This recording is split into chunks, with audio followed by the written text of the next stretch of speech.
न खबरों से समझौता, न सच से दूरी। जनता की हर बात और सरकार का हर फैसला पहुंचाएंगे आप तक।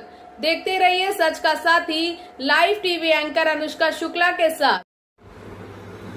जनपद बाराबंकी की तहसील फतेहपुर में लगातार हो रही अनियमित बिजली कटौती और बिजली व्यवस्था की खामियों को लेकर लोगों का आक्रोश अब खुलकर सामने आने लगा है। तेज गर्मी और उमस के बीच घंटों बिजली गुल रहने से आम जनजीवन बुरी तरह प्रभावित हो रहा है। इसी समस्या को लेकर क्षेत्र के समाज सेवियों और जनप्रतिनिधियों ने तहसीलदार के माध्यम से जिला प्रशासन को ज्ञापन सौंपकर शीघ्र समाधान की मांग की है। ज्ञापन देने वालों में समाज सेवी साकिर बहलीमी, सभासद अनवर राइन, सभासद प्रतिनिधि सौरव वर्मा तथा कई अधिवक्ता शामिल रहे। ज्ञापन में आरोप लगाया गया है कि आए दिन बिजली कटौती, शॉर्ट सर्किट और तार टूटने और ट्रांसफार्मर खराब होने जैसी समस्याओं से लोग परेशान हैं। रात में बिजली न रहने के कारण लोगों को मच्छरों और उमस के बीच घरों से बाहर समय बिताने को मजबूर होना पड़ रहा है। वहीं इस पूरे मामले पर विद्युत विभाग के नवागत एसडीओ अमरजीत सिंह ने बताया कि भरोसा दिलाया कि बिजली व्यवस्था में सुधार करने के लिए आवश्यक कदम उठाए जा रहे हैं और शिकायतों को प्राथमिकता के आधार पर निस्तारण कराया जाएगा। फिलहाल अब देखना होगा कि प्रशासन और बिजली विभाग इस ज्ञापन पर कितनी जल्द कार्रवाई करता है और फतेहपुर की जनता को अनियमित बिजली कटौती से कब राहत मिलती है। उप संपादक मोहम्मद अबरार की रिपोर्ट। ट्रांसफार्मर जहाँ जहाँ के ऊपर कम लोड लगाता है वहाँ को आवश्यकता अनुसार ट्रांसफार्मर बढ़ाएं और समस्या का निस्तारण करें। ये पूरे कस्बे के पूरी नगर पंचायत की समस्या है। अकबर साहब, एक आप लॉयर भी हैं और यहाँ के सभासद भी हैं, यानी कि आपकी जिम्मेदारी समाज के प्रति और ज़्यादा बन जाती है। तो क्या लगता है कि इस जो ये परेशानी है फतेहपुर के लोगों को, इसमें जो यहाँ के लोकल जनप्रतिनिधि हैं आपका किस तरह सहयोग कर रहे हैं? सब लोग मिलकर एप्लीकेशन दे रहे हैं, जितने भी हैं। हमारे सौरभ सभासद हैं और बाबू जी हैं, फरहान भाई हमारे एडवोकेट जो साथी हैं, और देश भाई हमारे जो बूथ सभासद हैं। वकील साहब, ये लाइट ना आना, इसका कुप्रभाव किन किन चीज़ों पर ज़्यादा पड़ता है? क्या बच्चों की एजुकेशन पे भी पड़ता है? लाइट के लगातार ना आने से रात में बच्चे को नहीं पाता है, जिसकी वजह से सुबह वो स्कूल समय पर नहीं पहुंच पाते हैं। उनके कपड़ों पे प्रेस नहीं हो पाती है। बच्चे सुबह पानी की कमी होने से बच्चे नहा नहीं पाते हैं, तो इसका प्रभाव आम जिंदगी में ज़्यादा पड़ रहा है। लाइट एक ज़रूरी चीज़ है जो होना चाहिए।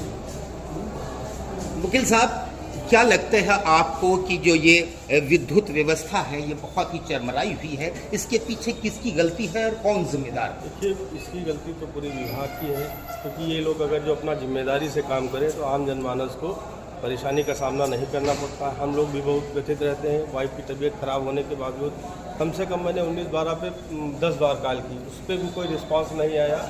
फिर मैंने विद्युत विभाग की फ़ोन नहीं उठा, तो ये विद्युत विभाग की बहुत बड़ी लापरवाही है और हमारे अधिकारी जन इसका संज्ञान लें और इस समस्या का निस्तारण कराएं, जिससे आम जनमानस को, कस्बे के सबको राहत मिल सके। शाकिर साहब, आपको क्या लगता है कि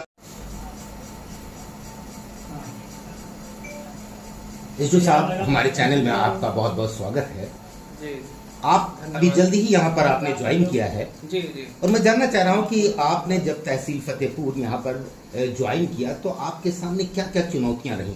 क्या वो चीज़ें आपके लिए चैलेंज लग रही हैं या आपको विश्वास है अपने ऊपर, आपके एक्सपीरियंस जो है उसके अकॉर्डिंग कि आप उन समस्याओं को बहुत जल्द से डील कर लेंगे? हाँ, हमारे पास अभी हमने जब ज्वाइन किया नया तो हमारे पास थोड़ी सी सप्लाई की दिक्कत रही है, क्योंकि अभी मौसम भी थोड़ा ऐसा है, थोड़ा सा समस्या थी। लेकिन इसको हम पिछले 2 दिनों में ही काफ़ी कुछ 70% रिजॉल्व कर लिया है। कुछ चीज़ें हैं, हम आगे आने वाले दिनों में 10 से 15 दिनों में रिजॉल्व कर लेंगे इसको। कौन सी ऐसी ज़्यादा प्रॉब्लम थी जो आपको एक चैलेंज लगी?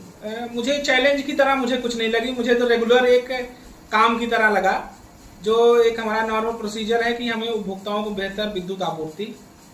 वो चैलेंज हमारे लिए नहीं है, वो हमारी प्राथमिकता पहली होती है। नहीं, मतलब कि यहाँ जो समस्याएं थी वो आपको कुछ रेयर नहीं लगी? इसका मतलब जहाँ से आप ट्रांसफर होकर आए हैं वहाँ पर भी ऐसी समस्या रहती थी? वहाँ पे समस्याएं नहीं थी। वहाँ पे भी जब हमने ज्वाइनिंग किया था तो वहाँ पे सप्लाई की थोड़ी सी समस्या थी, उसको भी हमने चैलेंज की तरह लिया, उसको रिजॉल्व कर लिया और अच्छे से हमारा पूरा कार्यकाल में कभी सप्लाई की कोई दिक्कत नहीं आई खास। अच्छा, ये जब ये समर होता है, गर्मी के मौसम में क्या ज़्यादा समस्याएं आती हैं? गर्मी में थोड़ा सा ओवरलोडिंग के कारण होता है, क्योंकि इस समय हमारे लोड थोड़ा सा कैपेसिटी बढ़ जाती है।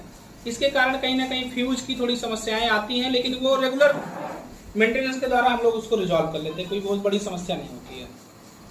अच्छा, सुनने में आ रहा है कि कुछ यहाँ पर कुछ ऐसे ट्रांसफार्मर हैं जिन पर ज़्यादा लोड है जिससे वो जल जाते हैं, तो क्या आपके डिपार्टमेंट की क्या प्लान है कि उसको भविष्य में चेंज करने वाले हैं या उनकी कैपेबिलिटी बढ़ाने वाले हैं?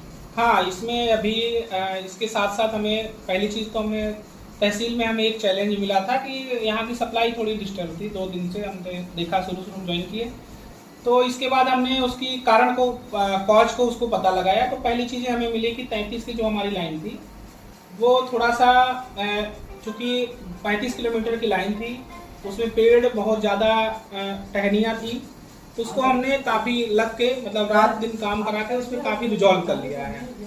और आने वाले दिनों में अब हमें एलटी की जो समस्याएं हैं 11 kV एलटी की, उस पर भी हम विचार कर रहे हैं। उसमें भी कुछ चीज़ें पता चल रही हैं कि उसमें भी कुछ ट्रांसफार्मर हमारे फ्यूज बार बार कट रहे हैं, तो उसको हम रिजॉल्व करने के लिए आगे आने वाले दिनों में कार्य करने वाले हैं।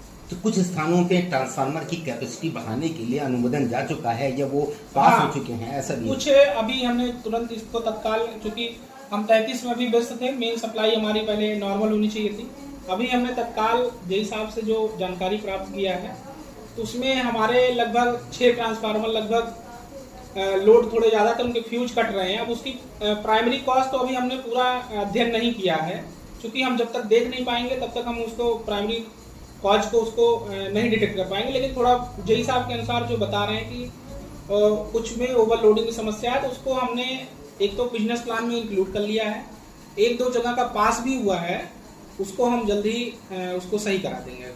अच्छा, कुछ कंज्यूमर्स को ये शिकायत रहती है कि उनकी बिल जो होते हैं उसमें कुछ गड़बड़ियाँ रहती हैं, बिल बढ़ के आ जाते हैं, तो ऐसी कंडीशंस में कुछ ऐसे उपभोक्ता हैं जो पढ़े लिखे भी नहीं होते हैं, वो बहुत कंफ्यूज होते हैं, उन्हें किससे मिलना चाहिए, किससे अपनी शिकायत करना चाहिए, तो ऐसे लोगों के लिए आप क्या सजेशन देंगे, क्या मैसेज देंगे? हाँ, ये उपभोक्ताओं के लिए मैं यहाँ पे, ये आपने बहुत अच्छा प्रश्न किया है।